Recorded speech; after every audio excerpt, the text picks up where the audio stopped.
ఎగుమతికి సిద్ధంగా 30,000 నుంచి 40,000 టన్నులు, 100 కౌంట్ రొయ్యలకు కిలోకి 220 నుంచి 230 రూపాయలు, 30 నుంచి 60 కౌంట్ రొయ్యకు నామమాత్ర పూరట. సుంకాలకు ముందున్న ధరలతో పోలిస్తే 40 రూపాయలు తక్కువ అంటూ పెంచిన సుంకాల అమలును వాయిదా వేస్తున్నట్టు అమెరికా అధ్యక్షుడు ట్రంప్ ప్రకటించడంతో ఆంధ్ర రొయ్యకు మళ్ళీ కాస్త ఊపిరి వచ్చింది.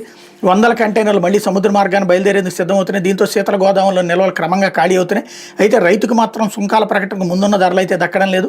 100 కౌంట్కి ఇచ్చే ధర గతంలో 240 రూపాయలు ఉంటే ఇప్పుడు 230 వరకు లభిస్తుంది. 30 కౌంట్ ధరలో తేడా చాలా ఎక్కువగా ఉంది.